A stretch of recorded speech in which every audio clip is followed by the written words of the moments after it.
Welcome, everybody. Good morning, good afternoon, good evening to everyone, whatever you joining us. I am Yahya Ibrahim from the Global Task Force on Migration Secretariat, and it's my pleasure to welcome all of you to this webinar on local authorities and protracted refugee crisis, sharing key lessons learned and recommendations.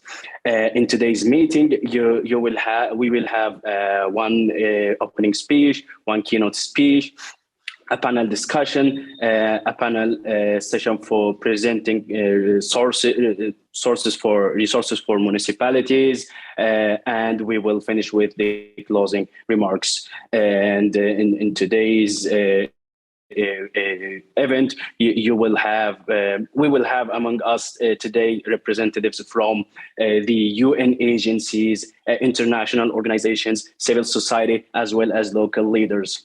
And now, please, let's welcome our first speaker in the opening speech session, Mrs.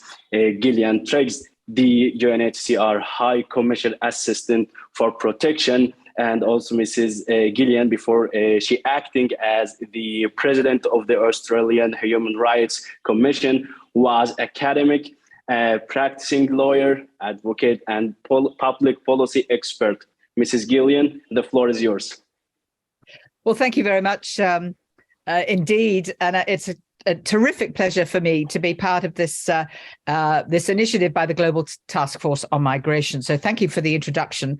I am actually sitting here with the document that we have that's just been produced, the effective inclusion of refugees, and a handbook through the Migration Policy Group and UNHCR. I've only just seen the hard version of it, but it's very exciting. And what it does, I hope, is to provide some suggestions as to how it is that we can all support local governments and local authorities to welcome, as they do, refugees, migrants, and other people very vulnerable in the context of movement. And perhaps I can begin by saying, firstly, how we are really inspired by the commitment of local authorities to ensure that people so desperately in need of protection have access to the services in your communities and cities. And I know that there are many of you taking part in this webinar. So thank you. Today we're going to hear from 4 cities: Sanhofa from Turkey, Lampedusa in Italy, Irbid in Jordan, and Brasov in Romania. And they have been quite literally on the front line. And in fact, I've just returned last night from Turkey, where, of course, Turkey is hosting 4 million refugees.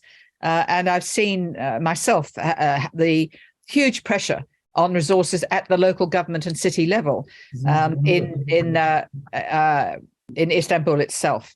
And we'll hear, of course, stories and about the experiences of Lampedusa, Irbid, and Brasov as well. So I'm very much looking forward to hearing about that.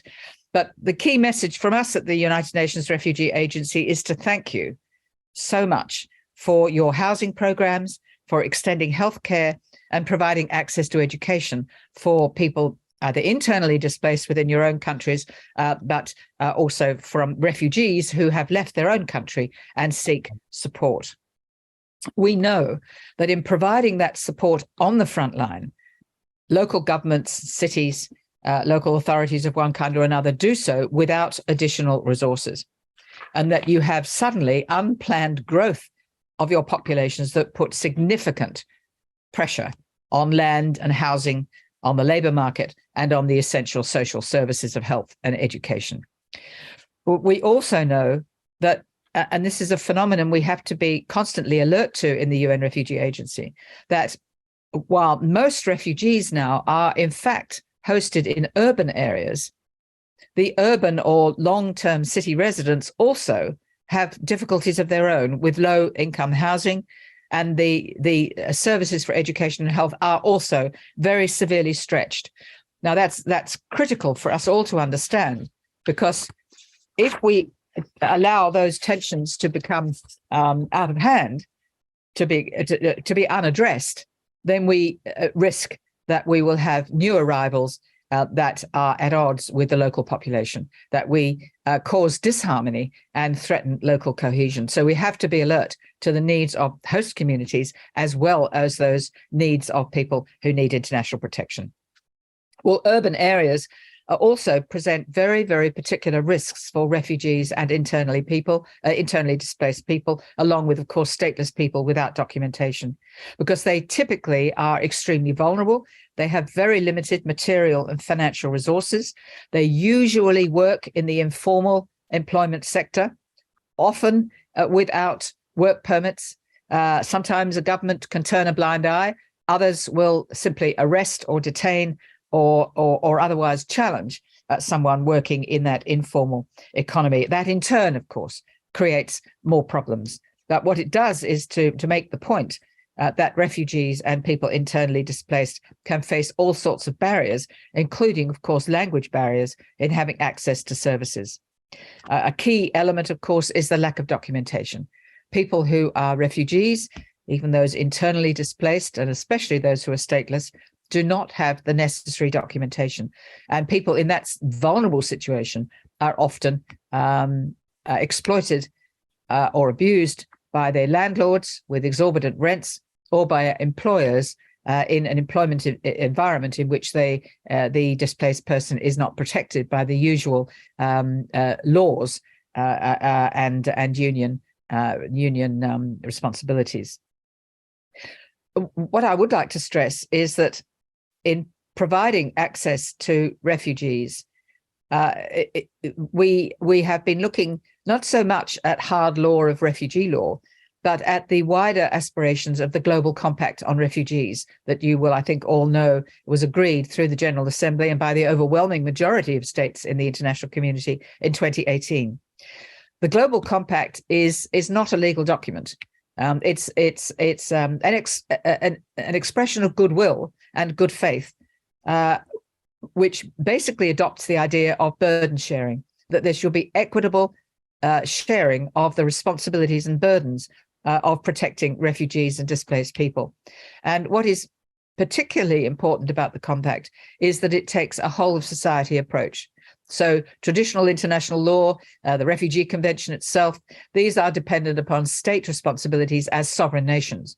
But with the Global Compact, we are talking about the entire society, scholars, parliamentarians, faith groups, civil society, NGOs, the voice of refugees themselves, but very particularly the critical role of local governments in integrating and including refugees and displaced people within their systems. The international legal frameworks, of course, do outline the human rights of refugees, and they're important, very important, of course, to UNHCR's mandate: the right to work, to freedom of movement, to access to health and education, and to social protection. But we all know that one of the great challenges of the 21st century is to move from legal obligations and aspirations to practical implementation. And many of the barriers to practical implementation are actually felt at the local level. And we are, of course, always encouraging municipalities to find ways around these barriers. And one that I briefly mentioned is the problem of documentation, the lack of documentation, that a municipal officer may have difficulty ensuring access to health, or a school principal may be concerned about admitting to schools where there is no documentation. And we're very keen to encourage frontline municipal staff to find a way to give temporary documentation, which would allow those refugees to receive essential services. We're very encouraged when we see officials taking a more flexible and an imaginative approach to these problems. I'm sorry that a remarkable woman, Emilia Sayers, the Secretary General of the United Cities and Local Government, will not be with us. I think she's got some problems with transport and making a schedule. But I did have the opportunity to speak to her at some length last week, because she took part in the High Commissioner's dialogue on protection in the context of development, and she hosted, along with my colleagues, a very, very exciting 3-hour discussion on how we can better support cities on the front line. And as you will all know, Amelia has been one of the global leaders in ensuring the role of local government in supporting displaced people. So we hope that we can continue to work with her and with, of course, the organization she represents, the United Cities and Local Government. And we very much appreciate the long-term thinking and the planning that's necessary, and we want to support that in every way we can. Can I then move to perhaps a level of specificity? I've mentioned the Global Compact on Refugees and the aspirational idea of global responsibility sharing and supporting local governments that are, for practical purposes, the front line for most refugees and displaced people. We have to have a mechanism for giving effect to it. And that mechanism is the Global Refugee Forum, held every 4 years. We had the first of those forums in December 2019, and we'll have the next one in December a year from now. And the mechanism, the way in which it works, is that on a whole of society basis, we have pledges to support host countries and civil society in their work to protect refugees. And at the Global Refugee Forum in 2019, we had 1,400 pledges, and we have many more since then. We expect even more before the end of next year.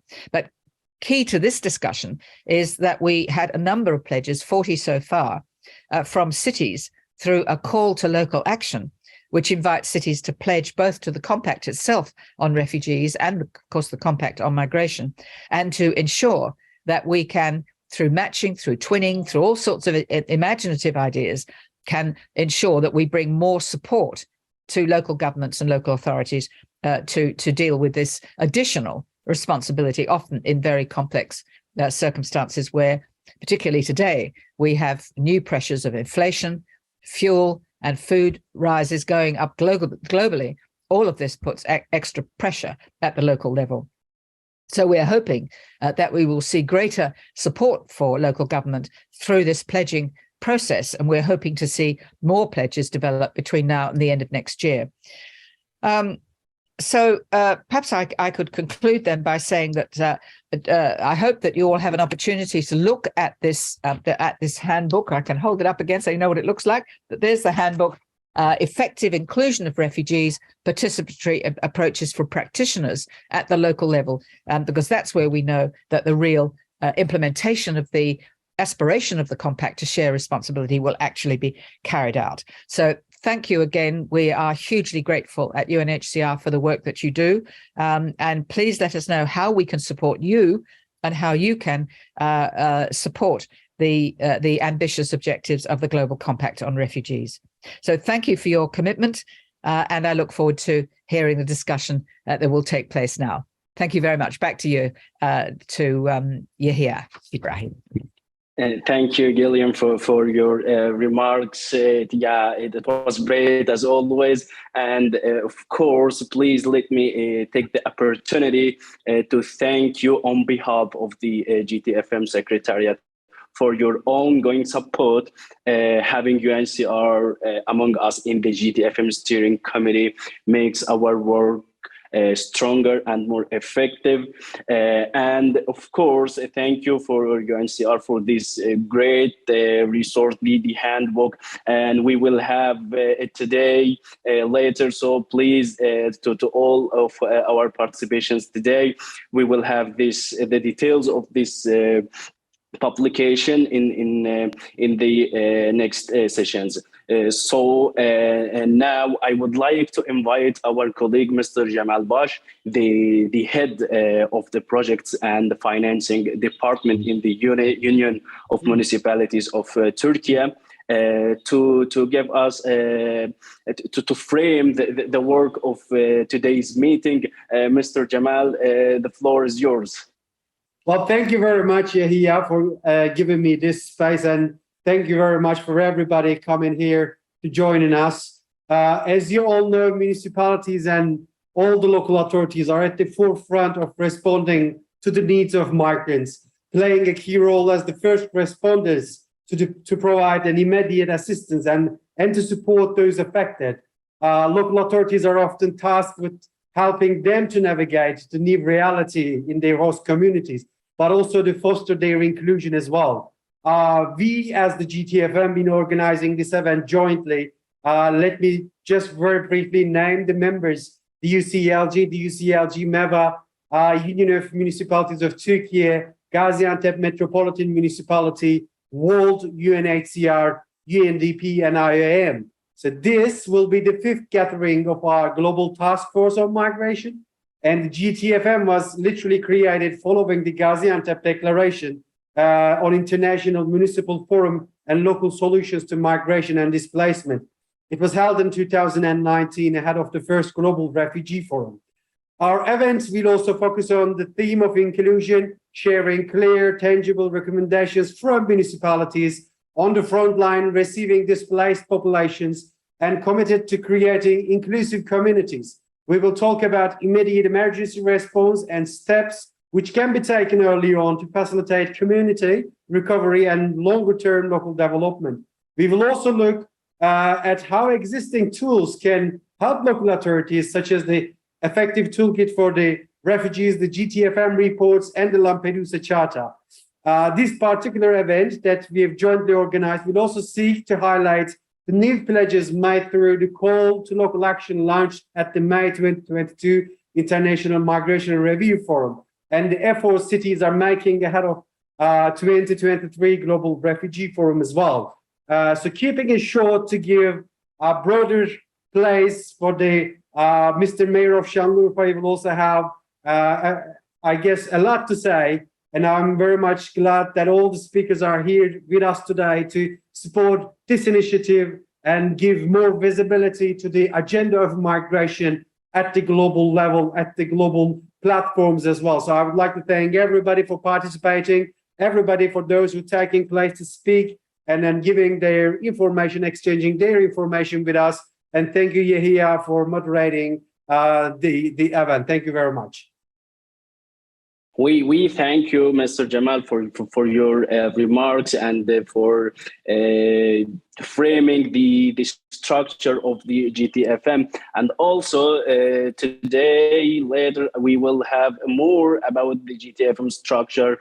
We will have a presentation about the natural of the GTFM, how it has been started, and the natural of the work of the GTFM. So now we are moving to our keynote speaker. Our keynote speaker is the mayor of Şanlıurfa, one of the most affected cities from the human mobility in Turkey. And Turkey, as Mrs. Gillian just mentioned, Turkey hosts the most largest refugees in the world.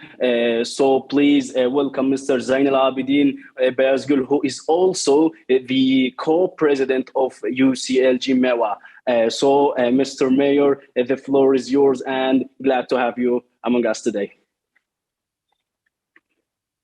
Efendim, ben öncelikle bütün katılımcıları selamlıyorum. Distinguished participants, distinguished panelists, I would like to welcome you all. I'm the mayor of Şanlıurfa, and I'm also, as you indicated, co-president of UCLG MEWA.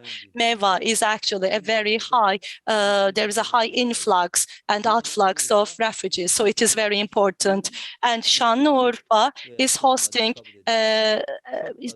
370,000 refugees and asylum seekers. Şanlıurfa is a very historical and important city, hosting Göbeklitepe, which is marked as the starting point of the history. So you know, we have actually a city which is a cradle of civilization. And in terms of the migration, since 2011, we have been going through very significant, very pivotal experiences.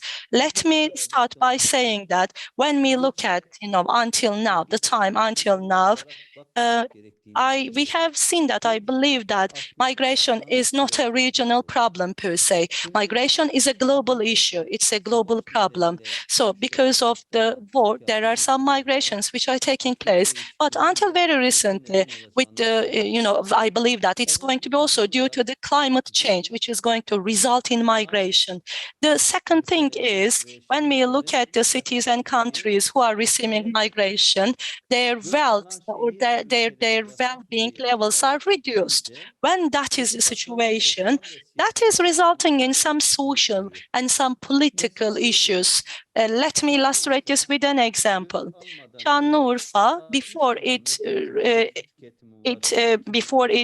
had the influx of migration, the annual water consumption was 60 million cubic meters in 2014, and this increased to 80 billion cubic meters as of 2015. And again, we used to have 45 million passengers annually, and this was raised to 62 million in 2015. And with an increase of 17 million passengers a year. So because of all these problems arising in many similar service areas, it is reducing the level of high quality service. This is resulting in complaints of all the citizens. Why am I saying this? This is not a regional problem. If the whole world extends their support and their help to the host cities and communities, then rather than an adverse impact on the life of the host and the refugee communities, it shall be a positive impact. So that makes everything more acceptable. For example, in 2011, we started to receive influx of refugees, and it's 2023. It's almost 12 years, and these people, made babies. They had neighborhood relationships, and they had marriage relationships. And the new generation adapted to this new city. That is why, it's not very easily reversible when we're talking about an, protracted time period. So migrations it shall actually be reversible. There should be going back to the original places. And again, this tissue cohesion, for example. So we had Syrian citizens. Maybe, we are culturally rather similar. But for example, there is migration from Ukraine. And these are the things that we have to be very careful with. So we have to consider the overall, the patterns, the texture of the demographical structure, and we have to look at which cities shall be more appropriate in this respect in terms of the migration. Just like consider surgery, we consider the tissues like the kidney tissues, and these tissues could be okay with one another, so then we could do the transplantation. I think that's one thing to consider in the case of migration. Otherwise, when we have sort of the problems regarding cohesion or integration, then that's rather negative. So because of these reasons which I have listed, there might be some political compressions. So, for example, this is the discourse of the politicians. Well, these guys have to leave our country as soon as possible. When that becomes a political bottleneck or a problem or pain point, then, the leaders of that country need to switch to another discourse. So people who are migrating, the migrants and refugees, when they migrate to another country, they're doing this only on the basis of, survival. They're not migrating for a better life. And if their safety and security are not protected, then people are not very positively looking at, their going back. So when that is the case, we need support from the international community.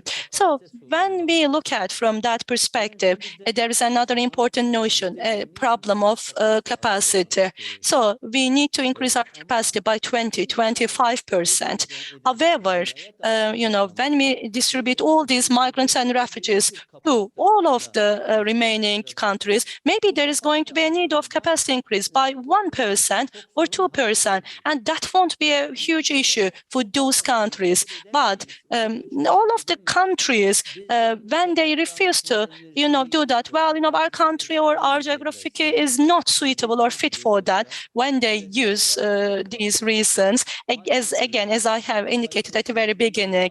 So if that's the case, those cities who need to increase their capacity by 25%, then they need to be supported by the whole world. This could be this could be in our own region. And the other day, this migration will be taking place on the borders of another country. So United Nations and the whole world and the international community shall go for another institutionalization, another structure. Maybe there should be a global fund, and they could and should assume this. And for such a long time, we have been taking on that responsibility. But when you look at our own people, when we go and when we are going on the streets, the host community, this is the first thing they're asking us: when are these people going back to their own countries? So when you are in power, any power, if they don't send these people back, well, in this case, the opposition starts using the discourse of going those people back, and the power, the party in power, or the government has to accept that discourse, or they might be in a need to open their gates, their doors, and to transfer these people to some other places. So in Şanlıurfa, we are hosting 370,000 people. It used to be higher, but now it has been reduced to 370,000. So we had a general directorate of migration and cohesion services in our own municipality. And after that general directorate, we tried to take care of everything in a more disciplined fashion. We have great relationships with international NGOs and institutions. Some of them are some state authorities, and some of them are volunteering NGOs. So I would like to take this opportunity to thank everyone with whom we have very great relationships, because even though they only did help us to a certain extent, they gave us hope. And as a result of these great collaborations, we provided employment to 1,200 asylum seekers and refugees. We reached 100,000 people in social aid activities. We reached 52,000 people in terms of health support activities, psychosocial and health services. We provide language courses to 22,000 people. These were very pivotal and significant numbers for us. So if we have an increase in such aid and supports, and if we do this in combination with the locally vulnerable people, we will be in a better position to solve the problems. Thank you so much for your kind patience. Thank you so much. Thank you, Mr. Zain Al-Abidin. It was really great to have you today. And thank you for sharing your experience. You have a very unique experience in Şanlıurfa. We have been following it closely. And of course, thank you for giving us the frame of the issue in Turkey in particular. And thank you again also for sharing the experience of MEWA region, because as we all know, it is one of the most affected regions from the human mobility. Thank you again. And now, after Turkey, we will hear from more local government representatives from Jordan, from Romania, from Italy in next session. So please let me welcome our colleague Claire and to moderate this promising panel discussion. Claire, we are so excited to hear this panel discussion, and please, the floor is yours. Thank you so much, and thank you very much to the Mayor of Şanlıurfa for sharing those points, and for of course talking about the support that you've given to the refugees who you've been hosting for all of these years, and also sharing some of the challenges that you're facing now. We've got a really exciting discussion now between Toto Martello from Lampedusa, Italy, Leila Youssef from Irbid in Jordan, and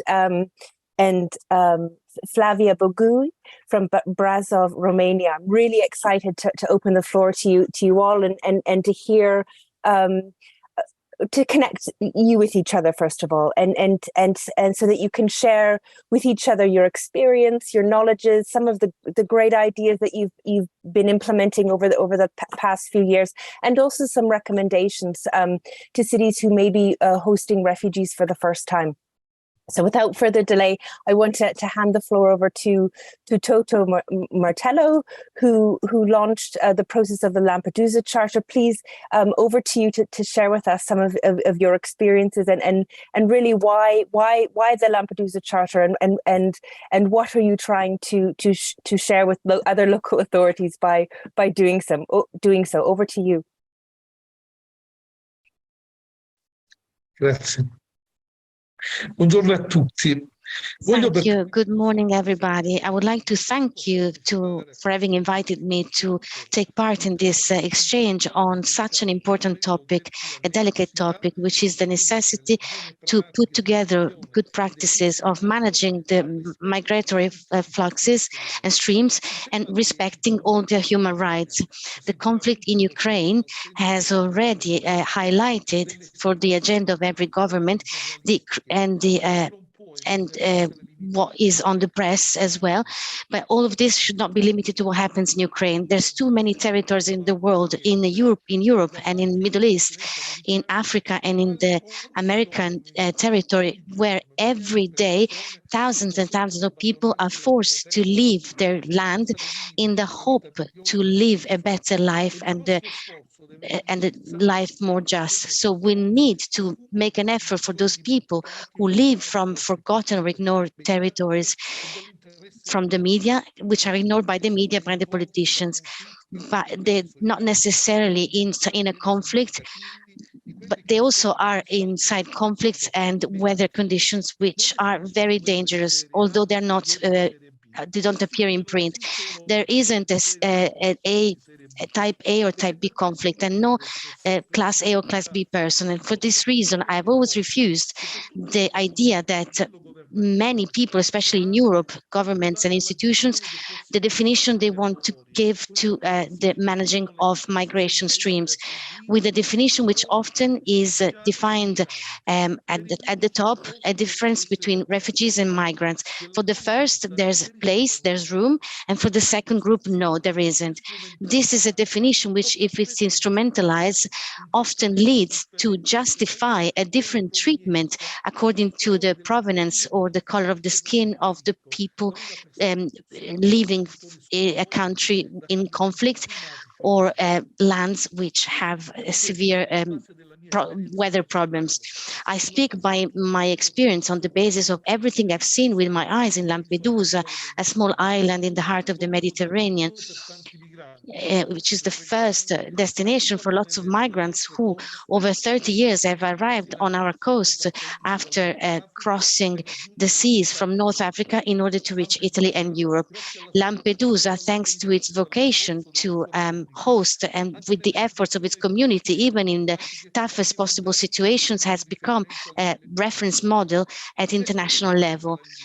My experience sees me as a president of the association Lampedusa Isola di Pace, Lampedusa Peace Island, a member of the council in Lampedusa, and in the past few years that led me to be for 3 terms mayor of my island. During the last term of mayor, my path crossed with the one of the UCLG, with a work which led last October to offer during the World Congress of UCLG that was held in South Korea of the Charter of Lampedusa. Allow me, please, to also thank once again, all the people who, in our association, through a journey which lasted over almost 2 years, contributed to create this chart. And I also would like to thank our Secretary General Media Site, the first to believe in the importance of the Chart of Lampedusa, a chart which I define surprisingly exhaustive and modern, because on top of highlighting the human and personal rights, which should also always be guaranteed and respected, it can actually have a broad vision, finding a series of new rights to be protected, linked to the constant evolution from a social and environmental, technological and cultural point of view, which characterizes our modern society which is changing rapidly, and through the changes highlights new needs and new necessities linked to the civil and personal rights. And it's on these rights that the National Day of Human Rights, instituted by the United Nations, which is celebrated everywhere on December the 10th, if on the one hand it reminds us how much we have done since the Universal Declaration of Human Rights on December 10th, 1948. On the other hand, it highlights the many, many injustices and the too big silences which millions of human beings have to endure. Going back to the center point of our meeting and the need, starting from the consequences of the Ukraine conflict, to create useful proposals to tackle in the best possible ways the managing migration streams. I believe that in this sense, the chart could be an important contribution to put forward to the attention of all the people with the delicate task to rewrite the rules.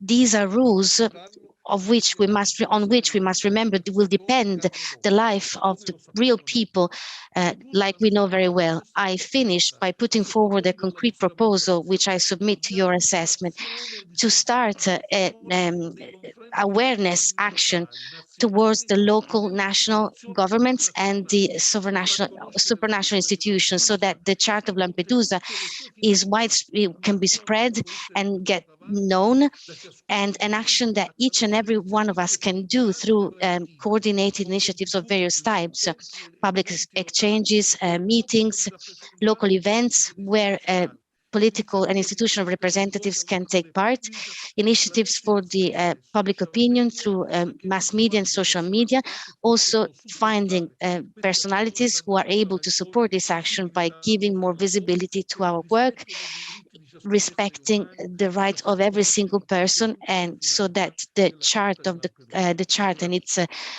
objects are known everywhere. Thank you very much. Thank you so much, Toto Martello, and for your reminder about the Human Rights Convention, of course, the anniversary being just 2 days ago, and also the Lampedusa Charter, which references the SDGs, but also both the Global Compacts for Migration and the Global Compact on Refugees. One quick question around when you were mayor of Lampedusa, what was your key learning that came out of, besides the document, the charter, the Lampedusa Charter? What was your key learning that came out of managing from the mayoral position the refugees and the migrants that were coming to your island? Over. I have learned the different perception we have on the phenomenon of the migrants, both us who live it in first person, but also the people who have to talk about it in Rome, in Brussels, everywhere in the world. All these polemics that we had the last few days, they come from misinformation which is given to the public opinion, and which forces the authorities to act, to behave in a wrong way. The whole issue between Italy and France currently, or between Italy and the other countries in this particular moment in time, where a center-right party is governing Italy, is a serious issue, because every word gets a different dimension compared to how it is told. So the real problem is that nobody wants to face the migration phenomena. Nobody wants to talk about the people who come from outside. And the real fight has moved already onto the NGOs. So the people have disrupted a humanitarian system which seemed well proven and which seemed to have reached important goals. On the contrary, this has highlighted its weaknesses because we never want to get in depth at the heart of how the migration phenomenon has to be tackled, but also the refugee phenomenon. Here in Italy, we don't do any distinction between the refugees and the migrants as they are defined by someone like the economic migrants.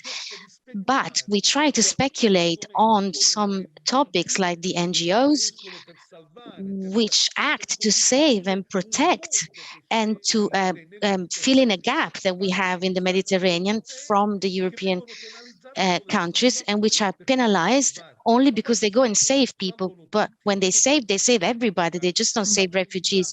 They save the migrants, the people fleeing. And the definition of refugee is given and should be given only when they get to the Italian territory. But no, from the top, there's a decision on what should be done and what shouldn't be done. When I say that we need to incentivize the action and to raise awareness for everybody on how the rights must be respected and protected, I say it because during the last operation on the NGO, people don't know which are the rights. They don't know that there's a right of the sea, that there are rights which are established by the agreements and also by the Berlin paper, and all that comes out from the European Union. And there's always been the problem of authorize and validate the migrants. So if we don't want to fuel this hatred context or this fear context, because which seems to be the typical status in Europe, because people don't want to have to deal with the migrants, we need to incentivize our relationships, our conferences, our exchange, dialogue with the people, with the common people, so that because the people, when they look at the media, they are frightened. When they listen to the politicians who only talk with political interest, people are terrified and they no longer understand what we're talking about and what it means to save a human life. What does it mean? For instance, there was a very bad episode. We received a child, a 4-year-old girl in Lampedusa. She was taken to Palermo and then she was repatriated. So we mobilize the whole world. When children arrive, everybody cries, but then once the emotional moment is over in front of the TV or in front of the newspaper, this gets deleted immediately and we no longer follow the channel to try and make people understand that these people are just like us. There isn't just numbers, there's people moving based on a bad management from the governments who are not in the position to give themselves correct rules so as to not leave the migrants to criminals who actually kill them in the Mediterranean. Thank you. Thank you, Toto Martello. Thank you also for the highlighting the important role of NGOs and making that really key point that behind all of that at the core we're all human beings, and migrants and refugees are human beings too as well. Thank you so much. I'm going to ask Ms. Flavia Buguiu, the Deputy Mayor of Brasov in Romania, to join us. She's got some slides that she's going to share with us, and also her the experience in Brasov of hosting refugees. Ms. Buguiu, the floor is yours. Thank you very much. It has been a pleasure to listen to the previous speakers and to see how their experience with refugees and with migrants was used or was exploited in this particular moment that we're all going through with the war next door. So first of all, a few words about Brașov. Brașov is a city in the center of Romania. It's a 300,000 inhabitants city, and we had no previous history with migrants of any kinds. We are a multicultural city, but we did not have like I said, we did not have any previous experience. But on February 26th this year, 2 days after the invasion in Ukraine started, we from the municipality contacted the local NGOs in order to make sure that if there were going to be any efforts, we would coordinate efforts on the humanitarian response. And like I said, on the 26th, we had the first call. We invited the NGOs to the municipality, to the city hall, to have a coordination meeting. As you can see in the slides, there's the picture of the letters of Brașov on Tâmpa Hill in the center of the city. They were illuminated with the colors of the Ukrainian flag for 100 days as a sign of solidarity. And in the picture in the right, you will see our refugee center at Katia, and I will offer you more information about it.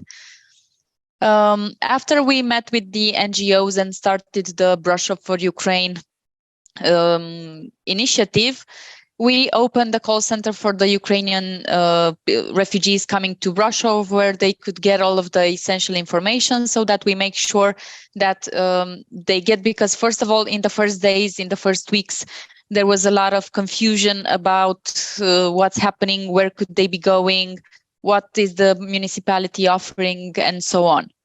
Also, we started this initiative with the sole support of the community, because we were not operating on governmental funding for the first month and a half. We operated the refugee center that we opened in a business center, solely relying on donations and help from the volunteers. We were having, for example, volunteers in the first months. We had hundreds of volunteers that were using a platform that we launched last year, Volunteer for Brașov, in which they could sign up to come and volunteer at the center. And then we launched,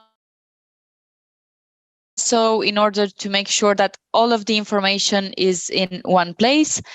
And like I said, the community center at Katia, the refugee center, which was a business center before.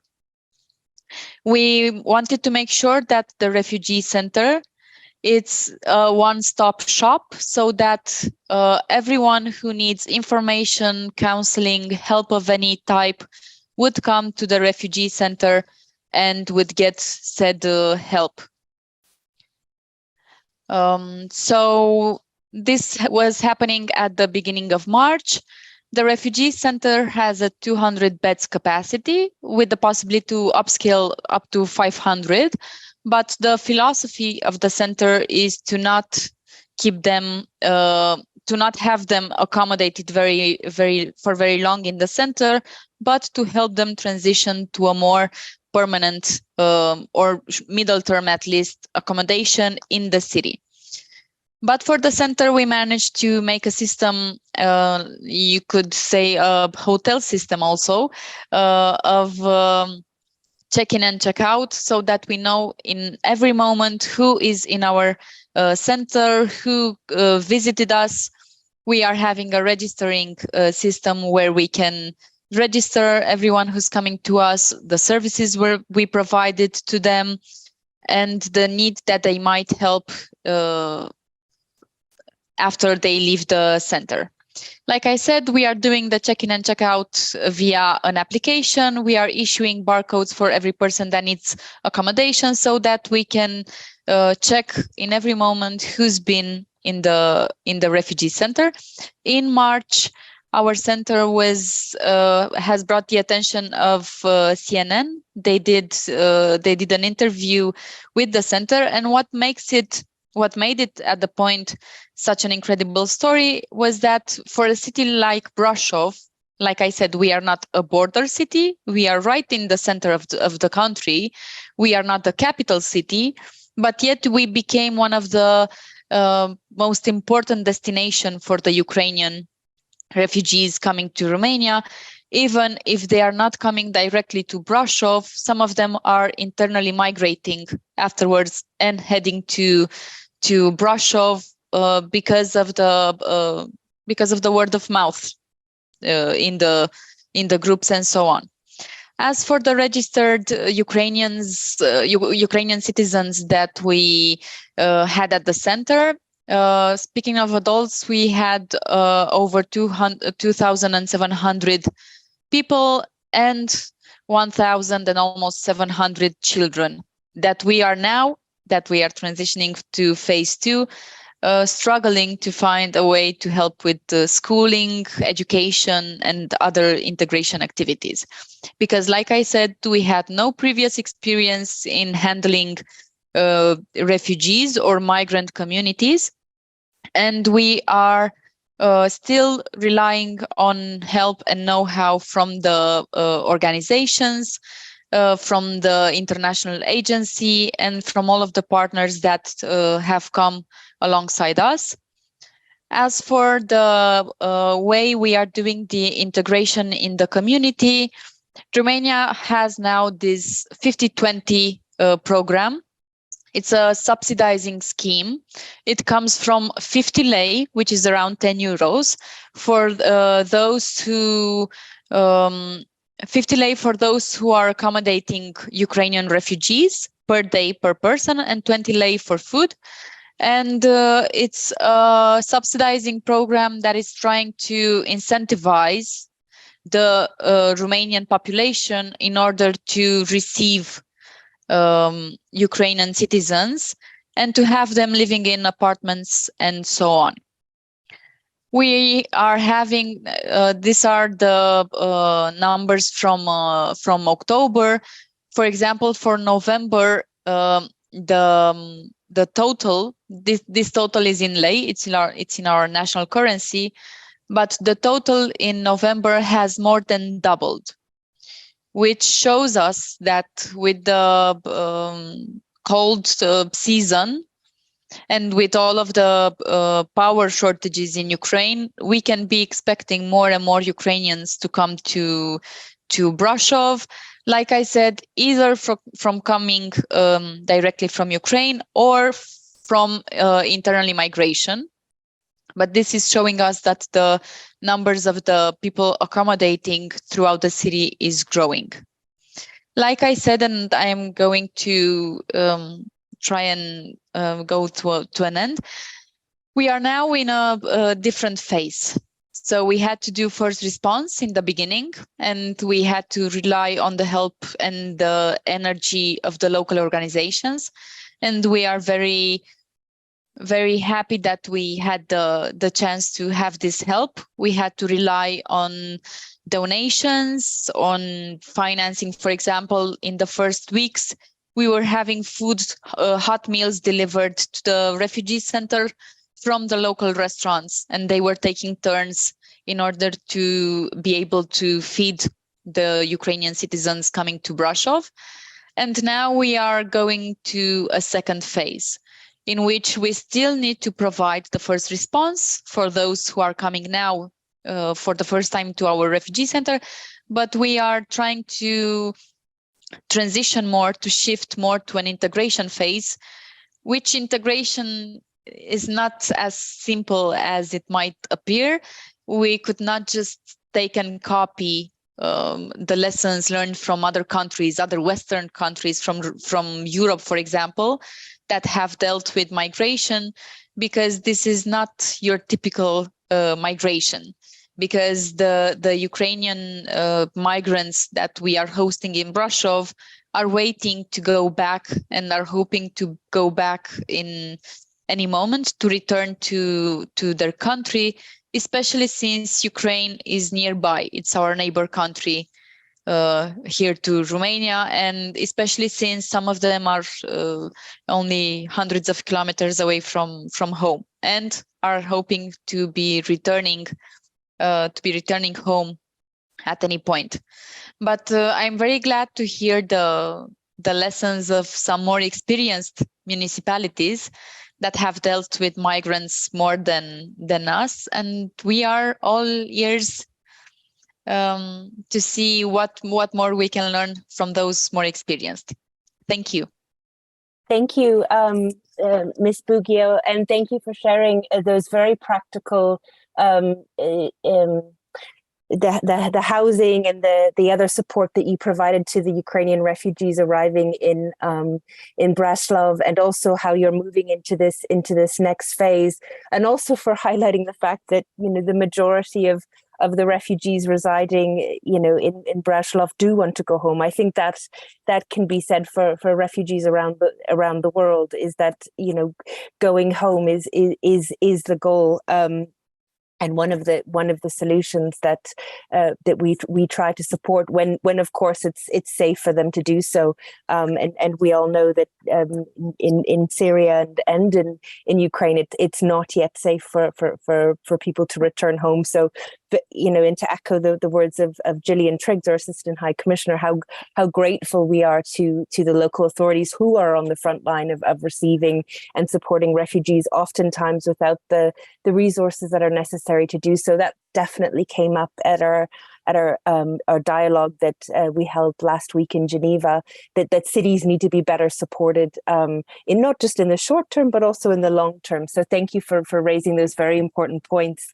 I'm going to hand the floor back over to a city that has been on the front line, not in the short term, but in the long time, the city of Irbid, and Diela Yusuf, who is the Assistant Director of International Projects and Programs, and she's going to share with us some of the lessons that she's learned, that the municipality of Irbid has learned in hosting Syrian refugees. Leila, over to you. Welcome. Very glad to have you. Thank you very much. So firstly, I send you the greeting of Greater Irbid Municipality Mayor, Dr. Nabil Al-Kufahi. At the same time, he apologized for not being able to attend this event. And I will go with you to present the experience of Greater Irbid Municipality in urban migration governance process. So Irbid city is located in the approximately in the 80 kilometer north of Amman, and the city is composed by 23 districts. Like many cities in all the world, we face different challenges: social, infrastructure, environmental, cultural, economic. And we consider that we have really very interesting opportunities to go to face those challenges. We are a metropolitan city with 1 million citizens, and we host more than 200,000 Syrian refugees. The total area of our city is 380 square kilometers. We take in consideration the Sustainable Development Goals, the new urban agenda to develop the vision of our city. In fact, through the planning process of our city, we adopt urban city comprehensive master plan, the urban growth scenario, the SECAP, Sustainable Energy Climate Action Plan, strategic plan, and through those documents, we take in consideration the migrant and refugees in our city. Through the final document, which is Greater Irbid Municipality Strategic Plan, which is elaborated based on the Sustainable Development Goals, a new urban agenda. We provide access for citizens and migrants, Syrian refugees, access to public services, and we work in parallel to develop more investment development project in the way that we can create more opportunity of work for citizens and migrants and refugees. And this is based in regulation, legislation that take in consideration the work at the level of the municipalities in Jordan.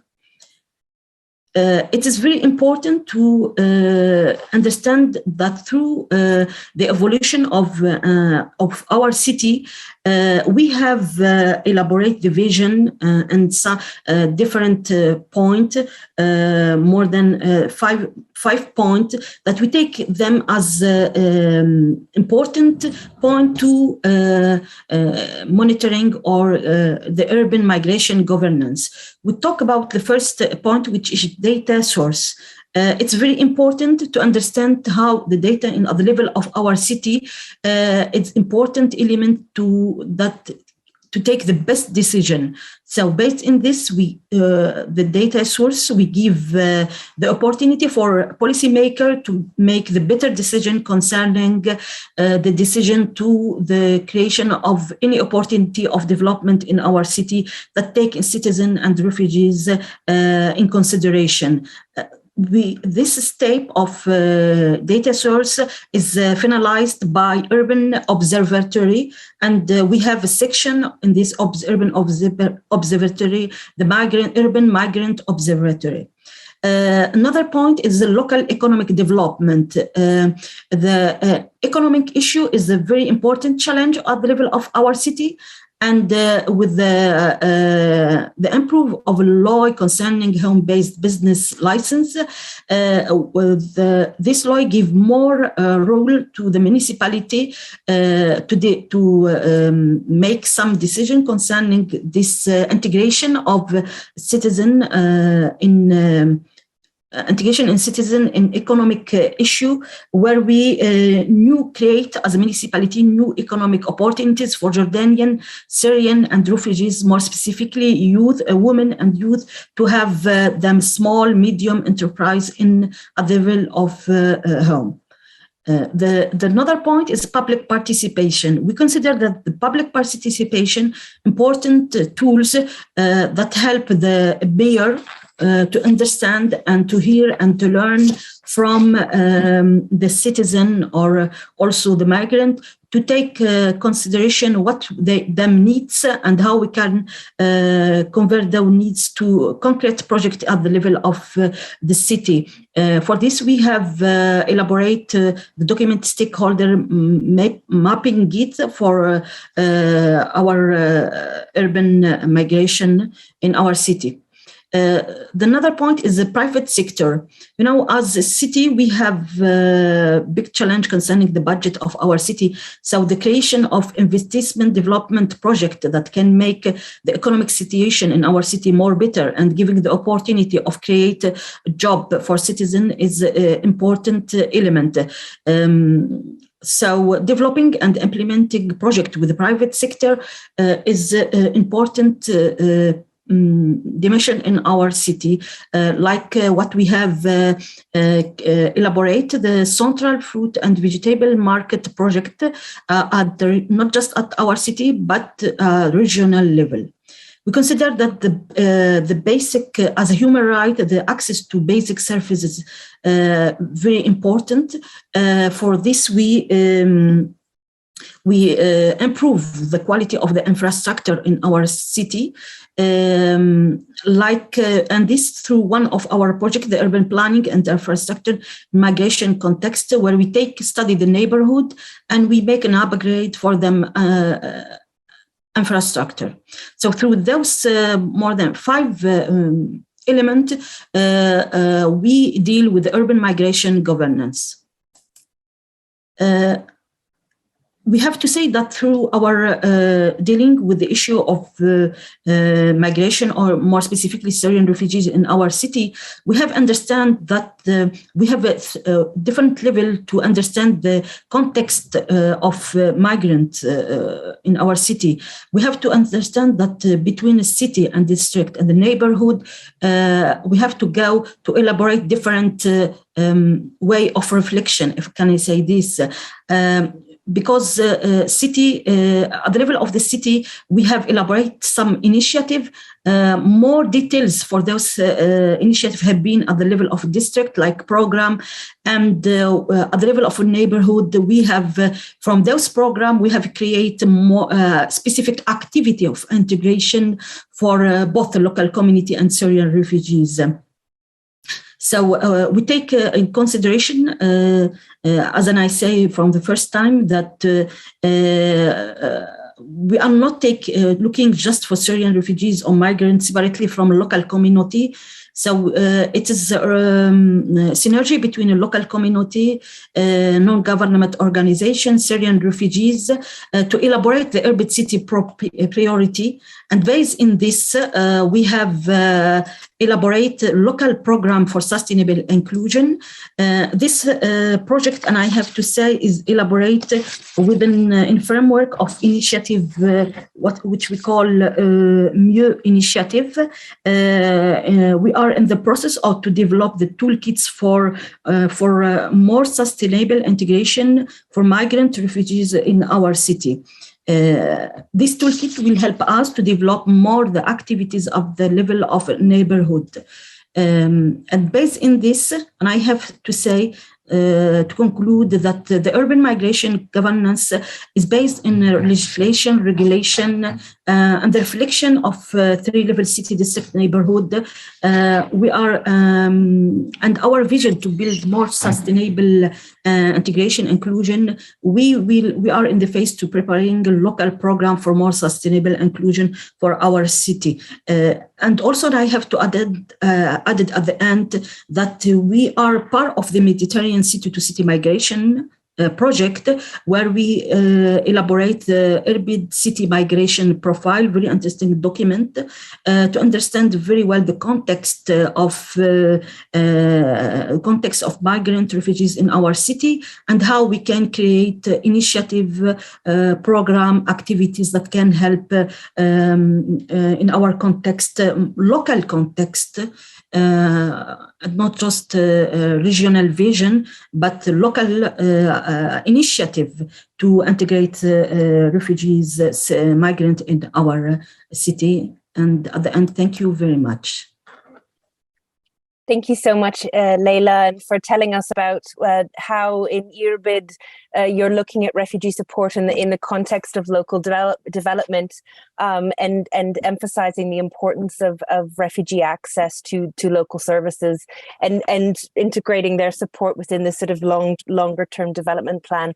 Just before we go to the closing panel, and really great to hear that all of the speakers today have referenced in one way or another the resources that we're going to dig a little bit deeper into in the closing panel. But just wondered, Toto, you talked about the human rights and that behind the legal frameworks, are human beings. Wondered if you, in just 1 minute, because we were short on time, have any closing remarks, and then I'll ask for Flavia Bugil to also conclude with any remarks. So over to you, Toto.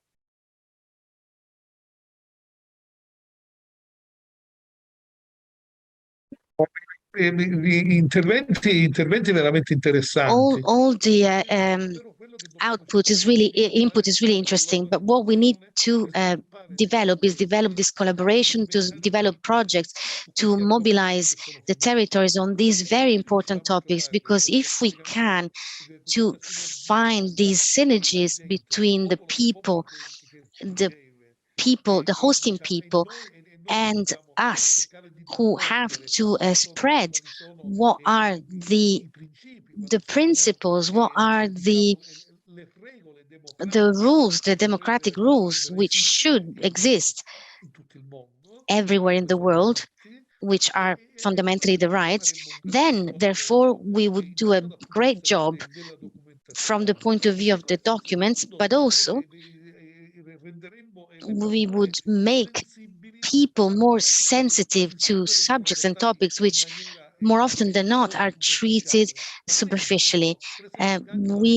For instance, even the responsibility, the accountability of the UNHCR in Italy should be more focused, more attentive to involve the people more, because I have the feeling that we are oriented more towards the institutions and not on the people who have to give the consensus, because if we don't have the consensus with the NGOs of the people, then all the work we have tried to do will fail. All the works that all with our differences are trying to do will fail. Thank you for that, Toto, and point well taken on the better collaboration with the NGOs and the local communities. Flavia Bugio, any closing thoughts before we move on to the closing session? I like it very much how every one of of the previous speakers spoke about the collaboration and how essential it is. I don't know how the local administrations work in other countries or in other parts of the world, but I'm guessing not very much differently from ours regarding the bureaucracy and how heavy the system can move and how important it is, especially in a crisis, to have things happen faster, to get the know-how faster, and to get all of the resources from the community, all of the resources you need. And through collaboration, you can have exactly that as a local administration.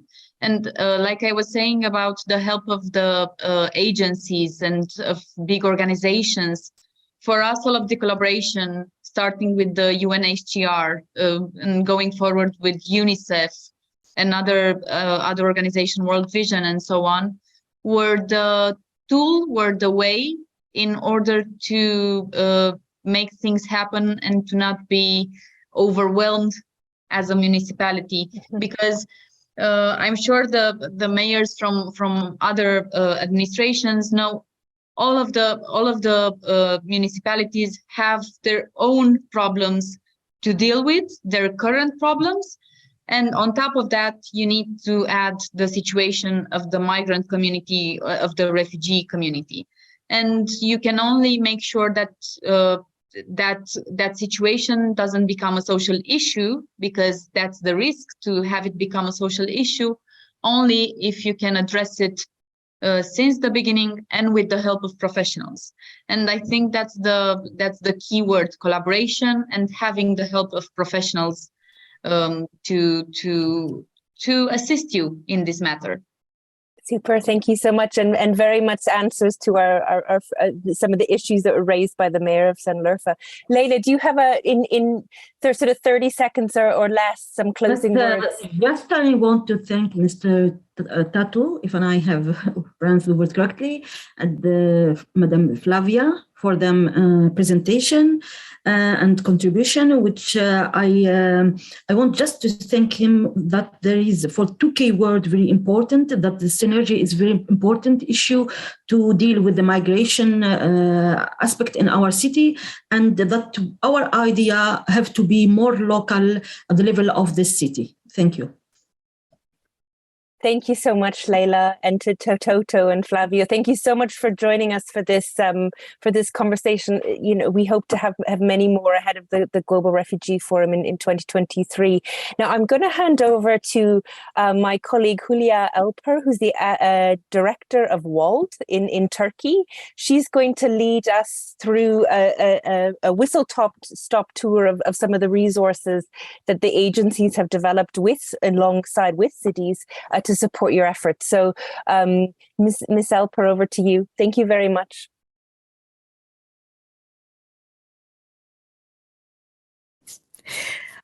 Çok teşekkür ediyorum sevgili Clear. Distinguished Clear, thank you so much for your kind introduction.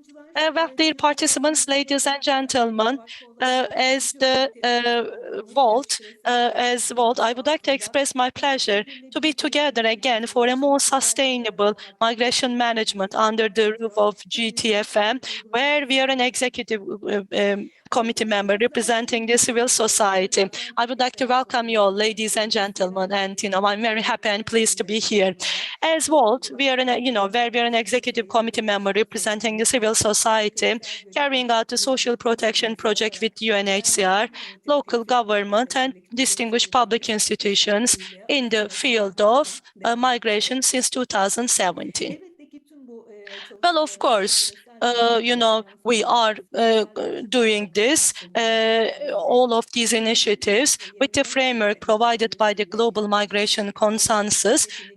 We are striving to take steps towards achieving the goal of equal burden sharing in the fight of cities against migration and displacement. So on the national and international level, we have gained very significant field experience, and we try to reflect this to the capacity development. So the distinguished executive committee members of GTFM, UNHCR, UNDP, and UCLG's distinguished representatives are also here. I believe that the tools and guides that will be shared by the distinguished executive committee members of these institutions at this session will be very, very valuable in terms of offering these tools. So I would like to take this opportunity to give the first floor to distinguished Susanne Klink, Senior Director of Livelihoods and Economic Inclusion at UNHCR Geneva. She's going to talk about the facilitating tools that UNHCR has provided for local governments in 23 languages. I'm looking forward to hearing her presentation. Welcome, and the floor is yours. Thank you. Thanks a lot, Julia. Dear ladies and gentlemen, it's an honor to participate in today's event and to present you UNHCR's Municipalities Toolkit, Effective Inclusion of Refugees, Participatory Approaches for Practitioners at the Local Level, which our Assistant High Commissioner for Protection referred to in her opening remarks. Here you see the handbook. For UNHCR, enabling effective access of refugees and other persons of concern to rights and services is not simply a matter of promoting policy. It is a reflection of the broad aspirations of the Global Compact on Refugees, which seeks to improve protection and prospects for solutions through more comprehensive and holistic approaches and a whole of society approach. Local governments are in the forefront and assume a vital role in refugee integration and inclusion. Effective inclusion allows refugees to seize their potential and to contribute. Effective inclusion allows refugees to seize their potential and to contribute to their host community as employee, consumer, innovator, taxpayer, volunteer, and employer. Through inclusion, they can thus play an important role in social cohesion and local development. To support local actors in this endeavor, the Municipalities Toolkit has been developed jointly with local authorities, service providers, civil society, and refugee-led organizations in 7 pilot countries. The Migration Policy Group and UNHCR over a period of 18 months. As part of the process, the toolkit was tested by different local actors in Bulgaria, in Finland, Greece, Italy, Malta, Poland, and Serbia, and fine-tuned based on the feedback received. It consists of a step-by-step handbook with hands-on guidance, checklists, and good practices by local actors across Europe, supporting videos and assessment tools. Among others, it offers a scorecard with a set of clear and measurable indicators, allowing actors to quickly identify strengths and gaps of their integration and inclusion initiatives, and to assess whether the initiatives meet the basic thresholds to be classified as a good practice in the 6 dimensions of the toolkit. This can also help guide proposals for external fundraising. Besides, we are interested in developing a database of good practices and are thus looking forward for feedback. The toolkit covers 6 areas that are essential for a successful and comprehensive approach to refugee inclusion. The first one is to have clarity about the support needed by the refugees. The second is to ensure support caters to the needs of all. The third is to create services for the long run. The fourth, work not for people, but with them. The fifth, involve local communities and support volunteerism. And the sixth, strive for comprehensive integration and inclusion support. The Municipalities Toolkit is available on UNHCR's website in 19 languages already, with more upcoming. And I will put the link in the chat so that everybody can access the different tools. You will also be able to see a video that is available in the chat, in the message that I will be sharing. Thanks a lot for the opportunity.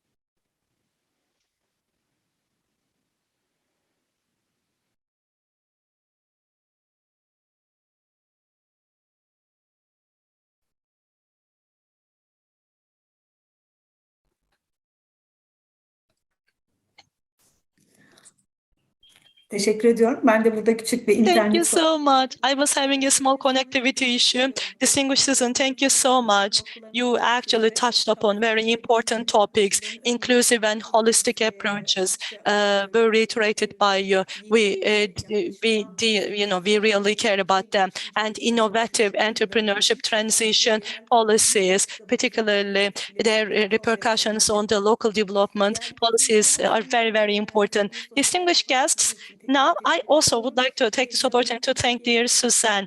And now, UNDP Turkey Program Coordinator Basin Revel will present to you valuable information. And he has been a part of GTFM of UNDP since 2019. So he will be talking about the guiding tools. And I would like to thank you very much. Well, the floor is yours. Thank you. Teşekkürler Hülya Hanım, and greetings to everyone so from much, UNDP Turkey. We talked a lot about how municipalities need resources to respond to the needs of refugees, migrants, and their host communities. So I'll just introduce you to 4 resources that we can bring as a global task force on migration. And let me start with the first one, which was already mentioned by my colleague Cemal Bey from the Union of Municipalities of Turkey, which is the Gaziantep Declaration, which is very much the founding document behind the GTFM that we launched when we organized the Municipal Forum in 2019 in Gaziantep. And with this document that was signed by 60 mayors and high-level speakers coming to the forum in Gaziantep, we really provide already best practices from municipalities and local authorities, as well as a framework for action for them in responding to displacement and the key commitments, principles, pledges that are best implemented and taken forward at the local level. So that's very much a reference document now, but also we really wanted to take advantage of this forum where we had more than 400 practitioners joining us, mayors from all over the world, discussing issues ranging from gender aspects of migration to climate and environment considerations when you respond to refugees, and so many other elements that, of course, there is already a very rich summary report capturing all of those debates and recommendations from the practitioners themselves and the local authorities that I hope you will also find helpful. And we've then saw the value of continuing these exchanges, and that is basically what we're taking forward with the GTFM and other fora, where we can really help municipalities to exchange, to network, to learn from each other, and that's what we try to facilitate through especially the online meetings that we organize regularly since the forum. So we already had 3 specific meetings in addition to 2 joint one with UNHCR colleagues like today's. And again, what we tried here is to very much be driven by the needs of municipalities. So we focused really the topics of our successive meetings based on what municipalities told us they wanted to learn more about or have more resources. So we discussed issues like data management and databases to track refugees and register migrants, how local authorities can best link and partner with central authorities, which is a big issue, access to livelihoods for refugees and migrants, or other topics like partnership with the private sectors and so on. And again, with the reports that we produce regularly, the summary of these meetings, we also hope that you will find useful resources and pointers. And all of this work in the frame of the GTFM culminated, I think, last year with another major milestone, which was the joint event that we organized again with UNHCR colleagues ahead of the high-level official meeting that took place at the end of last year to take stock of the implementation of the Global Compact on Refugees. Again, we had more than 200 mayors and municipalities joining us online. You can see on top of the slide mayors from Jordan, from Lebanon, from Turkey, and from Canada exchanging in a panel. But in addition to the event, we collected over 100 good practices together with UNHCR on what municipalities are already doing to respond to the needs of refugees and migrants, again, ranging from education to protection, from the immediate arrival and management that was discussed today, all the way to fostering integration and economic inclusion. So we very much hope that with these resources already available and consolidated, there is a starting point, some help, some pointers, some lessons learned for our municipal participants today to improve their response and to really be more efficient and gain time, but really to highlight here that the main value is not for us to produce more reports and more databases and so on. It's really to offer a space where municipalities can come together, talk to each other and learn from each other. And it already varies in some of in the Gaziantep Forum and in other meetings of the GTFM, for example, when IRD municipality joined us already in the second meeting of the GTFM, and they explained in more detail the database that they just presented today in the panel. I very much remember Osnabrück municipality was also there from Germany, so in a very different context, being very interested in the approach and the model of IRD, especially on how they were incorporating the private sector consideration and needs into the way their database for refugees and migrants. So very much to emphasize that by offering a space for those direct connection with municipalities, we very much hope to provide you with the right resources and opportunities to network so that we have a stronger and more efficient response. And with this, let me refer you to the links that are being posted in the chat and encourage you again to sign the Gaziantep Declaration and join the future meetings of the GTFM network. Thank you very much, and back to you, Juliane. Çok teşekkür ediyorum sevgili Bastian'a. Bastian da konuşmasında özellikle... Bastian, thank you so much. You have talked about the importance of integration and cohesion. Well, of course, with a great established database and communication network, this is going to accelerate all of the other great works. And now I would like to give the floor to Fatma Fernandez. She is going to talk about the local and regional experiences and also the practices of immigration regarding strengthening these practices. The floor is yours, ma'am. Thank you so much. Thank you so much, colleagues, and especially to the city representatives who are the ones that bring to us the relevant realities that we advocate for globally. So I am Fatia Fernandez, and I am in charge of migration at the United Cities and Local Governments World Secretariat. United Cities and Local Governments is a network of local and regional governments from all over the world with more than 250,000 members.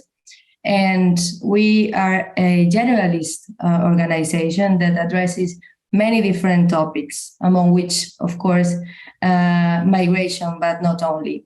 Now, a way in which the network of those local and regional governments can address those topics from two perspectives, one being city-to-city cooperation, sharing knowledge among each other, and also from the advocacy perspective, is by creating spaces, platforms for discussion where the different local governments of the world that have an increasing interest on some topic can discuss, can monitor their realities, can share concerns, and can look together at how to move forward.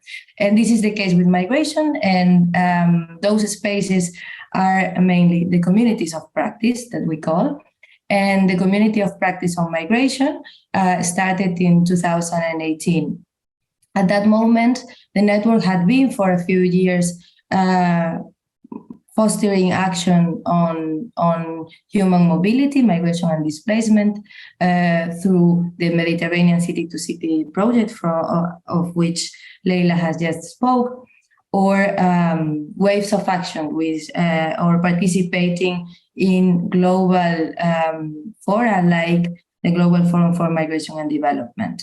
So ever since that, and with the examples of the Gaziantep Declaration that you heard about, but also the African Charter on subnational governments and migration, and the Marrakesh Declaration that was also endorsed in the Global Forum for Migration and Development, local governments started to have a wealth of practices that also could translate into very clear political messages to the international organizations and to the global community. And this is what brought us together with the Global Task Force on Migration, of which, of course, United Cities and Local Governments is also part of the steering committee, where we decided that it made a lot of sense that a practice-oriented partnership like this one would be the one activating and powering the community of practice on migration. So now the GTFM, this coalition, is also responsible for together with the MC2CM project and other activities that were already ongoing at UCLG, to move forward the agenda of the community of practice.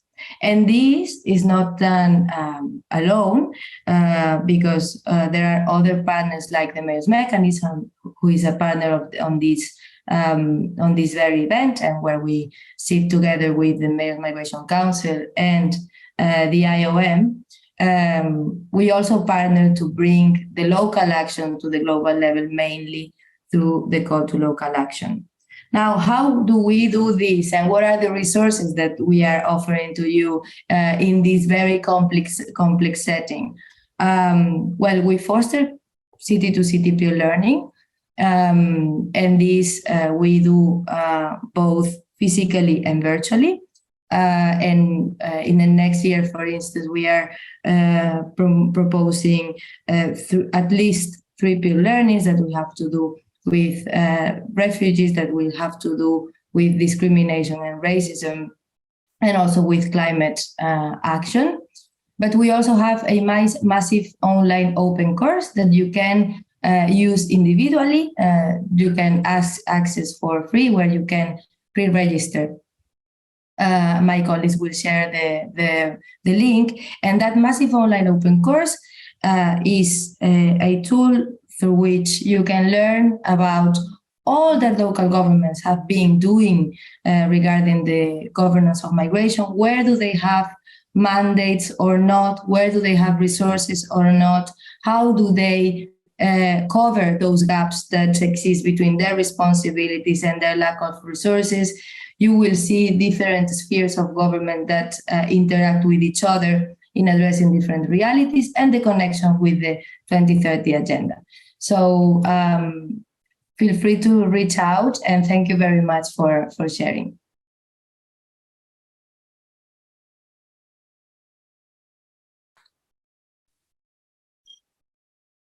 Sayın Fernandez, ben de çok teşekkür ederim. Dear Fernandez, thank you so much for your contribution. Distinguished guests and participants, first of all, I would like to thank all of you and all the panelists for their contribution. We all believe that a sustainable migration policy is important, and that is why the results of this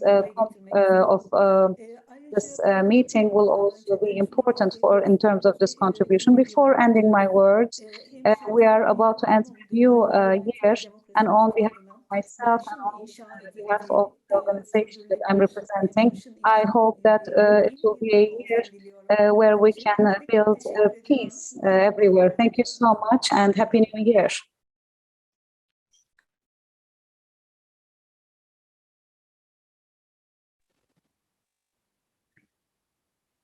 Yeah, thank you, Claire, and thank you, Julia, for your great moderation. And I would like to thank all the panelists for their recommendations, for their presentations, and we do believe that these resources will be extremely helpful for local and regional governments in the context of human mobility. I know we're a little bit late, but now we have come to the last part of our program, the closing remarks, and it's my pleasure to welcome Mrs. Louisa Vinton, the UNDP Turkey resident representative. Mrs. Louisa, the floor is yours, and great to have you among us today.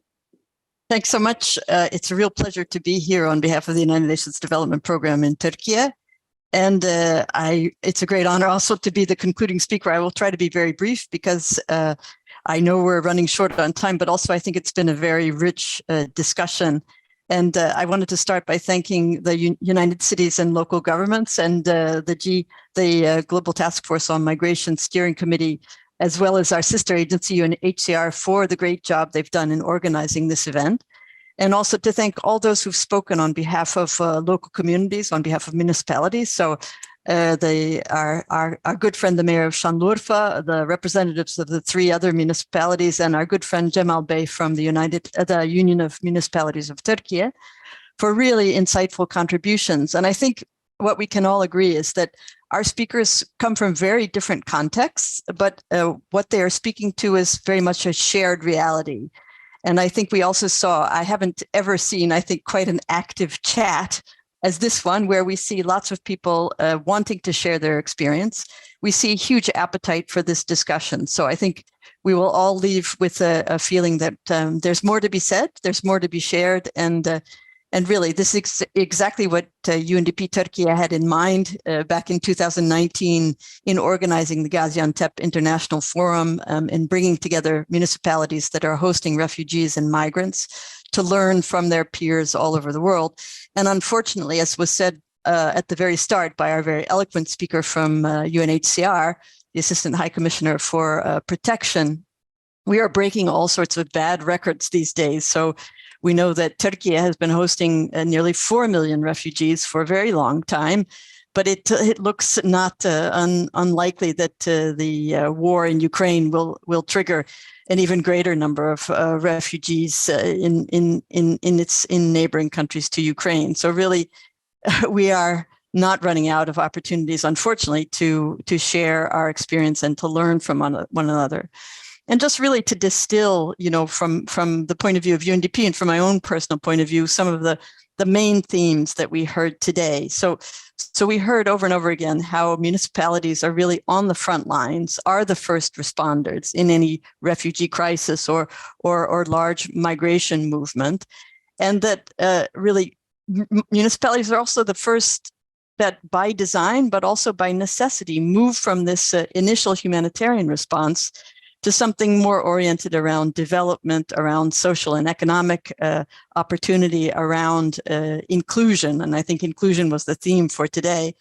And I think it was really interesting to hear, on the one hand, from our colleague from Brasov, who's I think at the beginning of the process, and then to hear from the very developed responses from, for example, Şanlıurfa, Irbid, Lampedusa, of how the longer a refugee crisis lasts, the longer there is a presence of large number of refugees, the more important an inclusive response and a response oriented at social and economic opportunity, at jobs, at public services, how important that becomes the longer a crisis lasts. And we also saw how similar, as I said at the start, how similar these experiences are, despite very different contexts. And I think we also heard that really the needs in municipalities are falling, the needs are far greater than the resources available or the resources that are being made available to municipalities, whether it's from the center or from international organizations or from entities like, in our case, in Turkey, from the European Union. So really, I think our concluding message for today is that we need to raise our voices. We need to amplify this message from the municipalities that we're hearing in all the different contexts, with a message, I think, that is not just one of need, but that is one of a very positive offer by municipalities, that investing in this inclusive response to refugees and migrants pays huge dividends. It pays dividends in improved public services. It pays dividends for host communities as well as for refugees. It pays dividends in social peace, in harmony, in what we're calling social cohesion.